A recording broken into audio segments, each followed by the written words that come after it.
Се зголемува бројот на ученици од Скопското училиште Димо Хаџидимов кои се заболени од норовирусот. Речи си сите примероци на биолошки материјал кои родителите на заболените деца, дел од нив и хоспитализирани, ги испратиле во ИАЗ, покажале присуство на вирусот. Воедно добиени се 7 примероци од биолошки материјали кои ги имаме примено во институтот, а се од деца кои што пројавиле симптоми.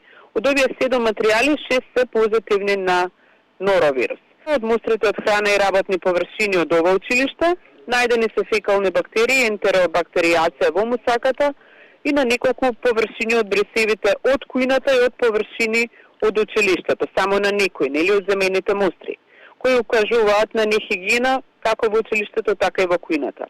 Анализите покажуваат дека водата за пиење во Димо Хаџидимов била исправна, а во понеделник од ИАЗ ќе ги соопштат резултатите од мострите подигнати во вонреден надзор во 9 други училишта во општина Карпош. Според микробиологот Никола Пановски, појавата на норовирусот бара дополнителни анализи од надлежните. Добро, при епидемиолошка анкета треба да се види кој дете што јадело. Дали само овие оболеа што јаделе храна или оболеле и други. Ако оболеле и други, тоаш доаѓа во предвид некој вирус кој може да се пренесе со нечисти раце. Меѓутоа, ако е вирус, ќе оболат, и тоа ја не знам, во едно оделение ќе оболат половината, да речеме трето оделение. Да. А во 9-то, кај што немаат контакт толку, на друг спрат, само се разминуваат, ќе оболи едно-две или ниедно. Значи, тоа се може, анкетата може 99% да покаже што е. Од АХВ соопштија дека училишните кујни спаѓаат во ризична категорија и затоа се предвидуваат 2 контроли во текот на учебната година кои веќе биле направени и не покажале ништо нерегуларно. Фокус на Агенцијата за храна и ветеринарство сега ќе биде кај операторот кој е должен да води сметка за хигиената во училишната кујна.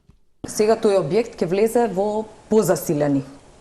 Позасилена инспекцијска контрола. Објектот како училиштето или операторот?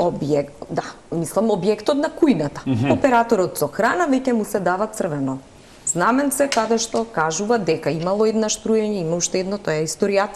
Нели го гледаме историскиот дел, дека не може на еден ист оператор со храна да му се случуваат неколку пати труење. По налог на Државниот здравствен и санитарен инспекторат, вчера почна дезинфекција, дезинсекција и дератизација на кујната, трпезаријата и други простории во Димо Хаџидимов и се земаат брисеви од сите вработени.